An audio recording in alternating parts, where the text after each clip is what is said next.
Hey! Hey! I'm Lisa Redfern. This is Gingersnap, episode 45.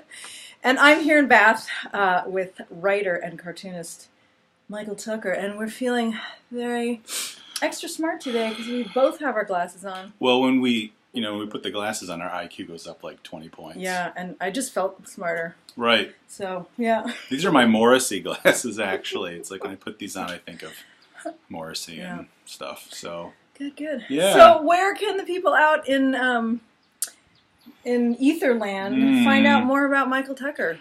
Well, I think you should scoot over. Here? Yeah, there. Then now they can. So, We're gonna get well, real really, close.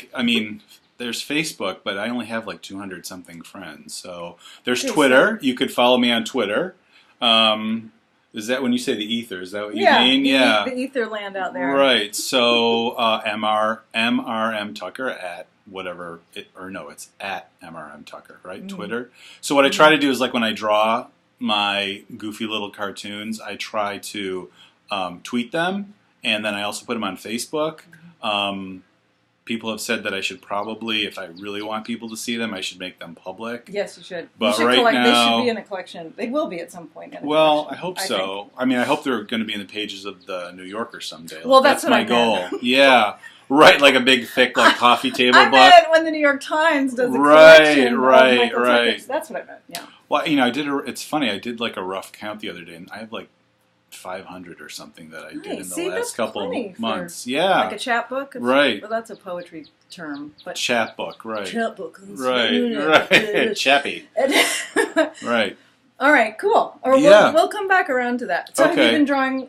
Have you drawn? Do you draw all the time? Do you write all the time? I draw every day, but my drawing has only been like something new.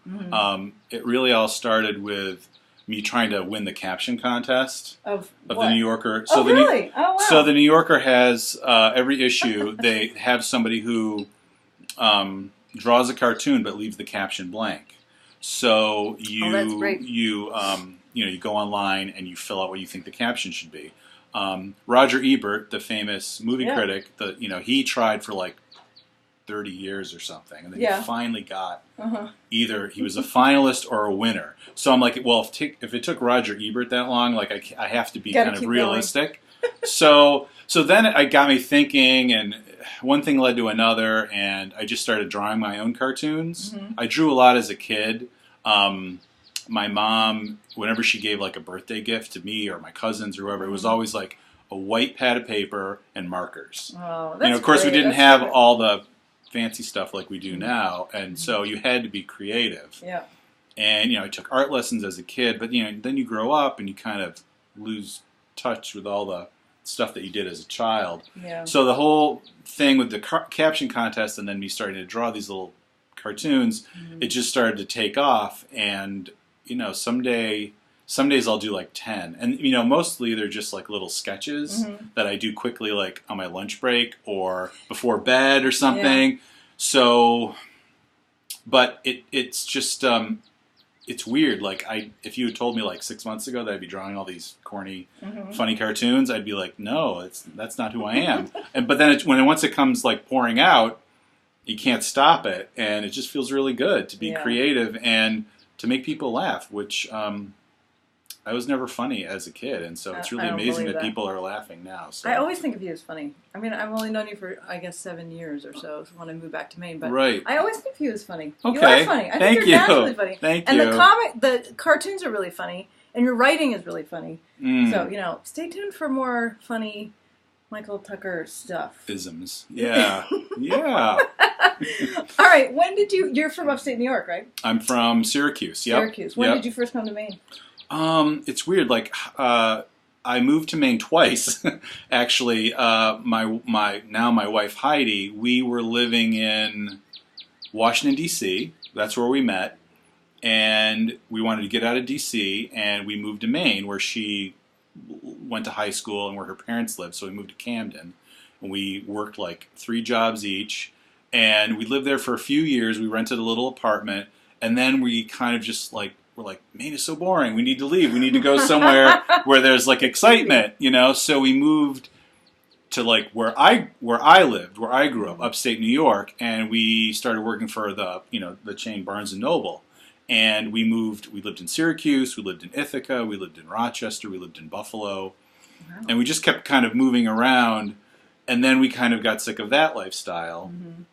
So around, I guess we've been in this house for about 15 years, and we rented for, I don't know, about 17, 18 years ago, we moved back to Maine, and we finally bought a house, and we moved to Bath, and we had 2 kids, and now it's like, now it feels totally like home. You're not going to leave Maine again? No, probably not. I mean, I don't see why we would, except to go on vacation or something, But everything you need is here. So as long as we have, friends and jobs and a roof over our head, there's really no reason to go anywhere. Even in the summertime, it's like the joke, vacation land, but it's so true. We've got Popham and Reed like right down the street. So Pemaquid. Yep. Mm-hmm. Yep. So here we are. Yeah. Don't plan on going anywhere anytime soon. And I have an old link with Heidi, which is that I used to work for Heidi, his wife's parents, down in Camden.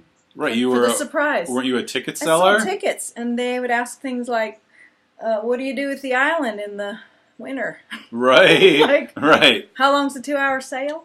Exactly. Like when do the porpoises come out? I was actually, so I had to go up to the Rockland the other day to buy a ferry ticket because you have to make a reservation if you want to bring your car over. Right. And it has to be exactly a month in advance. They open at 6:30. You have to be in line. Right. So as I'm waiting for the window to open, I'm reading through all the FAQs like in the brochure. Yeah. And one of the frequently asked questions is, when will the fog lift? Like literally, Approximately. Yeah. For all you folks out there, you might want to think before you ask, because we're going to be making fun of you for years. It's all those jokes like, well, do you think it'll ever stop raining? And the other always has, or all those main jokes. When do the dolphins jump? Right. On the because that's what they used to. Right. They used to say, where are the? Like it's Disney World. Right. Where are the puffins? Are you going to show us puffins? We didn't see any puffins. This is such a ripoff. We want our money back. Exactly. It was foggy the whole time. I mean, what are you guys doing here? So, and you and Heidi used to work on the surprise from time to time, right? Like helping them on Saturday. Selling tickets. Yeah, I sold tickets. Heidi sold tickets. Yeah. In fact, when you moved here to Maine, it's so funny because Heidi's parents had given us your music, and we were playing it to our children. And then when we heard Lisa Redfern was going to move to Maine, and you were going to live across the street from us, we're like, oh my God, it's a celebrity. Oh, if only. But it was really fun. That whole connection, That's right. Because you were in California. Well, I remember when I lived across the street, Heidi ran over and she's like, "What are you doing here?" Mm-hmm. She didn't say hello. She was just like, "Oh my God!" Yeah. I'm trying to do her voice. I can't. No, you're close. What are you doing here?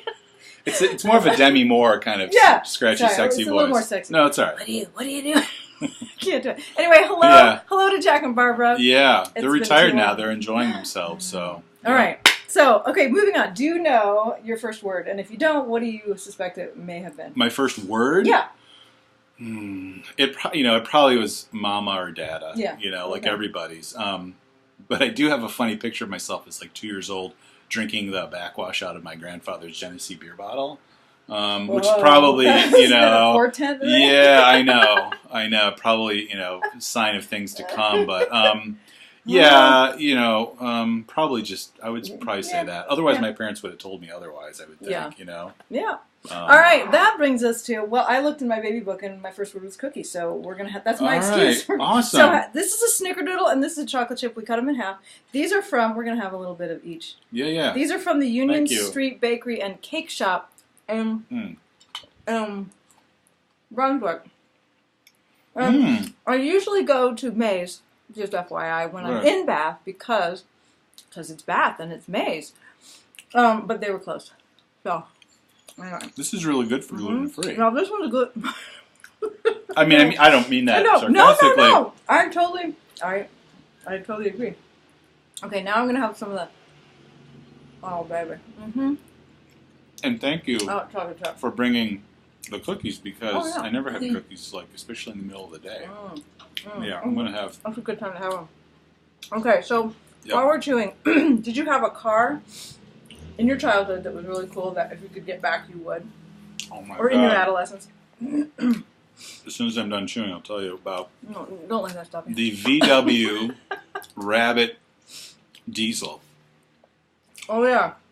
So the Rabbit, was like, like you'd see the Golf today or the Jetta. That or was whatever. like the most popular car for a while. But it was a diesel. So it sounded like, it was this little tiny car that sounded like a truck. It like rumbled, but it got like 60 miles to the gallon. And I remember in the wintertime, I used to have to plug it in. We had an extension cord to plug it in because the engine block had to heat up or it wouldn't start. Because of diesel. Right. Right. And it was a stick shift and it had a tape deck. And this was like college, and I had all these Grateful Dead stickers on it. I used to wear, patchouli, your favorite scent. I had much longer hair. I just gagged a little just here. Much longer hair. I remember I had this overcoat that I got at like the Salvation Army.